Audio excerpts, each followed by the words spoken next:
स्वागत आहे तुमचं मुक्ताज किचनमध्ये। आज आपण बनवणार आहोत उरलेल्या पोळ्यापासून किंवा चपातीपासून बनणारे तुकडे।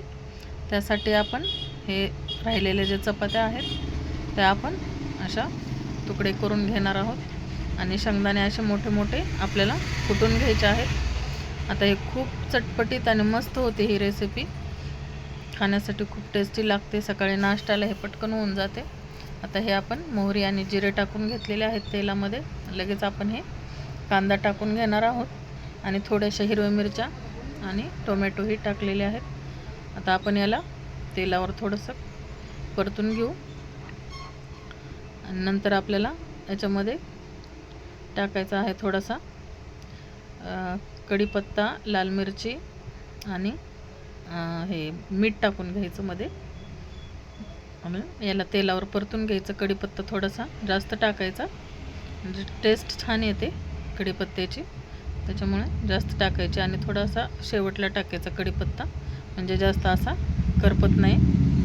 आणि हे लसूण टाकायचा वाटलेला। आता हे बघा याला परतून घ्यायचं आपल्याला आणि पाणी टाकायचं। ज्या हिशोबाने आपण तुकडे मोडून घेतलेले आहेत त्याच हिशोबाने आपल्याला याच्यात पाणी घालून घ्यायचं आहे आणि जो आपण शेंगदाण्याचा कूट कुटलेला आहे तोही आपल्याला टाकून घ्यायचा आहे।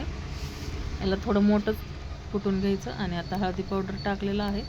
आता हे जे चपाती आहे याचे तुकडे आपल्याला धुवून घ्यायचे आहेत। 2 पाण्याने याला धुवून घ्या आणि हे शिजवून घ्या। आता याच्यामध्ये टाकून आपल्याला हे तुकडे झाकून ठेवायचे आहेत। हे झाकून ठेवले आपण तुकडे आणि चांगले शिजू द्यायचे याला। आणि शिजत आले की आपल्याला हे वरून कोथिंबीर घालायची। खूप छान होते ही रेसिपी, मस्त। सकाळी सकाळी आपल्या पोळ्या वेस्ट होत नाहीत आणि आपले थोड्याफार पोळ्या उरतातच आणि हे नाश्त्यासाठी आपण पटकन करून खाण्यासाठी खूप छान रेसिपी आहे। माझी रेसिपी कशी